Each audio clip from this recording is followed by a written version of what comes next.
Comme nous allons le voir dans cette vidéo, prospecter est pas mal truffé de difficultés et entre l'embûche et l'erreur, il y a souvent qu'un tout petit pas. Alors, nous allons bien les mettre en lumière et surtout, nous allons voir ensemble comment apporter des remèdes efficaces à chacun de ces bugs. Tout au long de la vidéo d'ailleurs, je vous invite comme ça à compter dans votre tête les erreurs que vous faites peut-être parce que c'est quasi certain, on en fait tous.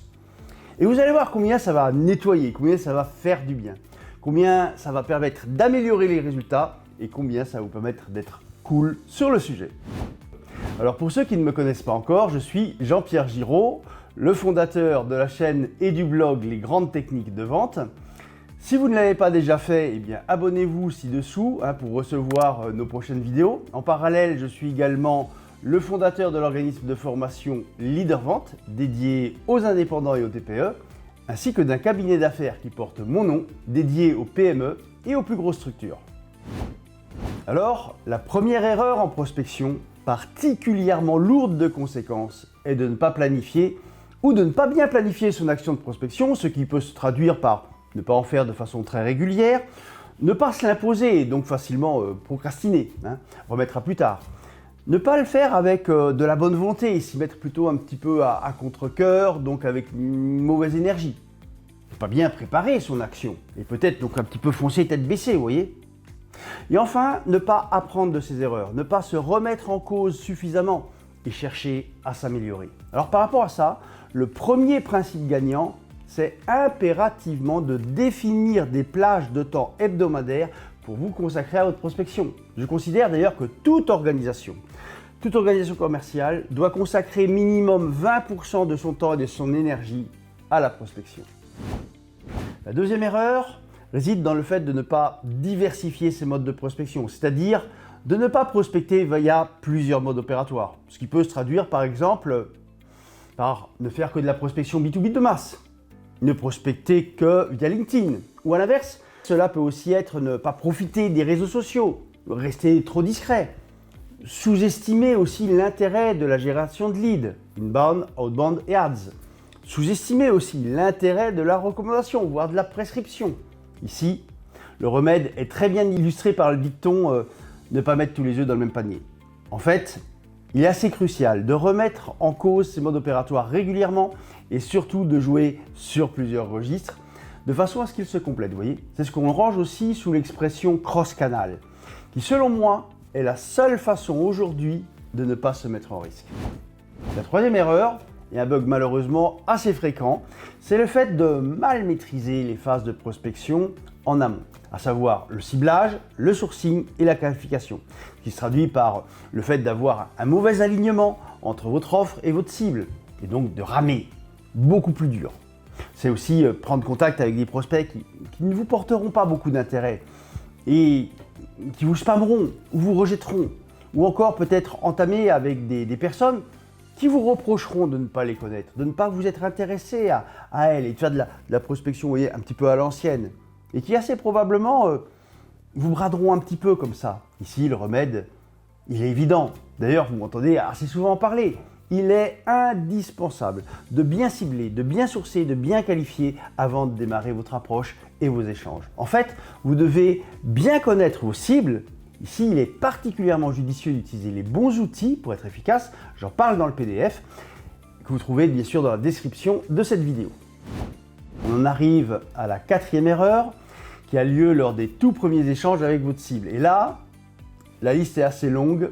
Il y a une petite série de difficultés. Je citerai en premier le fait de ne pas bien maîtriser, mal maîtriser le traitement des objections.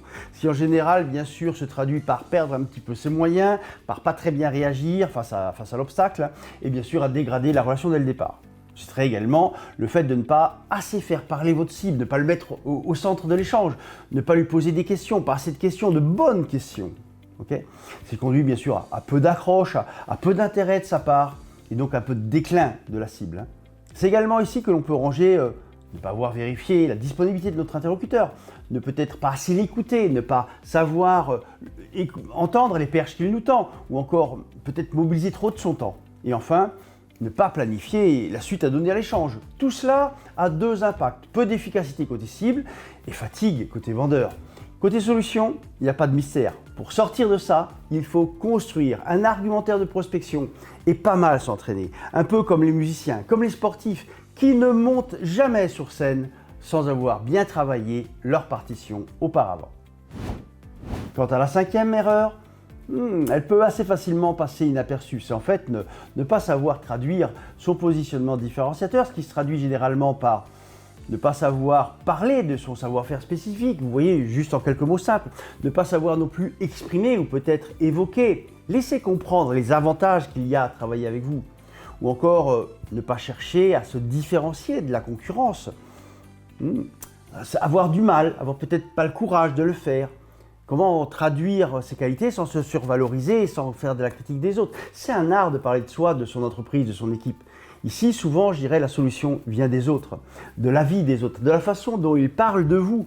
Pour bien parler de vous, mon conseil est d'ailleurs que vous demandiez à 10 ou 15 de vos clients la façon dont ils vous le décrivent, ce qu'ils voient chez vous de spécifique, pour quelles raisons ils vous ont choisi. Et parmi l'ensemble des réponses, vous verrez, il y a certainement la bonne solution que vous pourrez utiliser directement dans votre discours. On en arrive à la sixième erreur. Aïe, elle aussi, elle fabrique vraiment un accident à elle seule. Attention, c'est du lourd. C'est le fait de confondre prospection et vente. En fait, c'est le fait de ne pas bien situer où se situe la frontière entre les deux univers, sur la prospection et ensuite la vente. Ce qui conduit comme ça, à griller des étapes et la plupart du temps à se marcher sur les pieds. Okay. C'est par exemple ne pas avoir validé que notre interlocuteur a bien accroché, qu'il est réellement OK pour basculer dans la découverte mutuelle, puis ensuite dans la phase, bien sûr, de promotion de votre solution. C'est aussi, sans s'en rendre compte, peut-être être un petit peu lourdingue. On envoie trop de messages trop tôt. C'est ce qui se passe quand on pitch trop tôt, dès les premiers instants, quand on vante, je dirais, toutes ces caractéristiques de notre offre, qu'on parle en fait de notre style. En fait, ici, il n'y a rien de plus relou pour notre cible. Et là, on peut vite se faire un petit peu remballer. La méthode gagnante ici consiste tout simplement à bien mettre en appétit notre cible. Et pour ça, rien de mieux que de mettre en application les grands fondamentaux de la prospection, avec successivement accrocher, impliquer, faire parler, faire s'intéresser et fédérer la décision de passer à l'étape suivante. Voilà, on en arrive à la septième et dernière position. Là, j'ai plutôt regroupé une difficulté de style, de posture, je dirais, plutôt maladroite, inappropriée, comme par exemple lire notre argumentaire et apparaître un peu comme un automate. Ne pas nous adapter à notre cible et ne pas nous adapter au discours, à la sensibilité de notre interlocuteur. Ne pas non plus être honnête, un petit peu, vous voyez, trop embellir les choses, cacher des détails importants. Il y a aussi, je dirais, être bien brave et dire oui un petit peu à tout, un petit peu tout le temps, vous voyez. Ou aussi encore être à l'initiative d'un tutoiement beaucoup trop vite, beaucoup trop tôt, etc. Tout ça, ça fait des boulettes. Alors le remède, il est simple et radical pour ceux que ça pourrait concerner.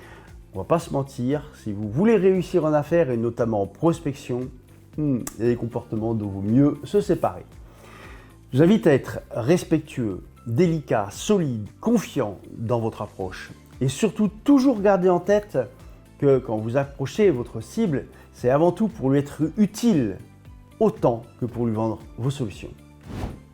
Comme je le disais en introduction, prospecter est truffé de difficultés. Alors vous allez retrouver la liste complète de ces erreurs et surtout des remèdes dans le PDF accessible à côté de cette vidéo. Pour info, j'ai également fait une autre vidéo exactement du même format qui s'appelle les 4 pires erreurs en vente. Et là aussi, on va y aborder les pires bugs qu'on trouve en vente, qu'on fait tous, ainsi que les remèdes bien sûr pour les éradiquer. Vous trouvez également le lien de cette vidéo en description. Je vous mets également en description un lien d'information vers nos programmes de formation Prospection Digital B2B et Prospection Cold Calling. Elles ont déjà fait quelques milliers d'euros et elles contribuent à des croissances de chiffre d'affaires du genre plus 10, plus 20, plus 30, voire plus 50%. C'est cool.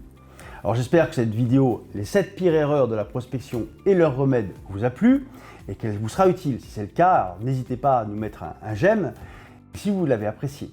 Indiquez-moi aussi quels seraient les sujets que vous aimeriez que je traite prochainement. Je vous remercie toutes et tous pour votre fidélité. Je vous dis à bientôt pour d'autres vidéos et surtout, bon business.